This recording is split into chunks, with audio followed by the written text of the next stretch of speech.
Pocket में आसमान में रानी ने छोड़ा घर छोड़ा आखिर लेट है। जी हाँ दोस्तों, आने वाले ट्रैक में देखने को मिलने वाला है कि रानी घर छोड़कर चली जाने वाली है दिग्विजय से नाराज होकर।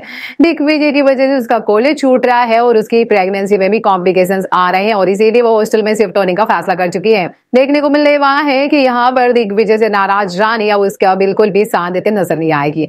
देखने को मिलने वाला है कि वहीं पर अनीशा इस मौके का फायदा उठाकर यहाँ पर रानी के सामने ये जताने की कोशिश करती है कि भाई दिग्विजय के लिए अनीशा ही बिल्कुल ठीक है। और देखने को मिलने वाला है कि अनीशा यहाँ पर जानबूझकर रानी को ऐसे कुछ सुना देती है और कहती है कि रानी की वजह से दिग्विजय का क्या बुरा हाल हो रहा है। बेचारा पता नहीं अपनी जॉब पर भी फोकस नहीं कर पा रहा, अपनी करियर पे भी फोकस नहीं कर पा रहा और जबरदस्ती उसका बच्चा और रानी इसके गले पड़ चुके हैं। जिसके बाद रानी और ज्यादा हर्ट हो जाती है और घर छोड़कर यहाँ पर हॉस्टल में जाकर रहने का फैसला करती है और कहती है अब मेरा बच्चा और मैं दोनों ही अपनी खुद की जिम्मेदारी है, तुम्हें ध्यान देने की बिल्कुल भी जरूरत नहीं है।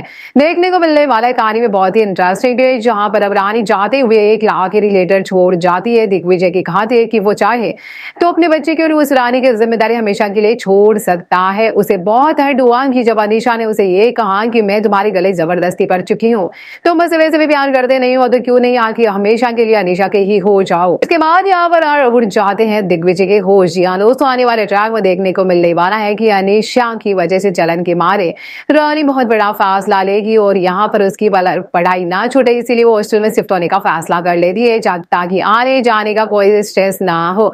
तो देखने को मिलने वाला है कि यहाँ पर रानी घर छोड़कर चली जाएगी और दिग्विजय के उड़ जाएंगे होश। आने वाले ट्रैक में देखने को मिलने वाला, इसी वजह से दिग्विजय अनीशा पर बुरी तरह से भड़कते नजर आएगा और कहेगा कि तुम्हारी हिम्मत कैसे हुई रानी से इस तरह से बात करेगी, तुम्हारी वजह से रानी घर छोड़कर गई है। और अनीशा को साफ साफ आखिरी वार्निंग दे देता है और कहता है कि तुम्हारी वजह से अगर रानी को अब नेक्स्ट टाइम कभी भी कुछ हर्ट हुआ तो मैं इस चीज को बिल्कुल बर्दाश्त नहीं करूंगा। हमारे बीच में जो भी था वो पास्ट था और सब कुछ खत्म हो चुका है और मेरी जिम्मेदारी मेरा बच्चा और रानी मेरी पत्नी है।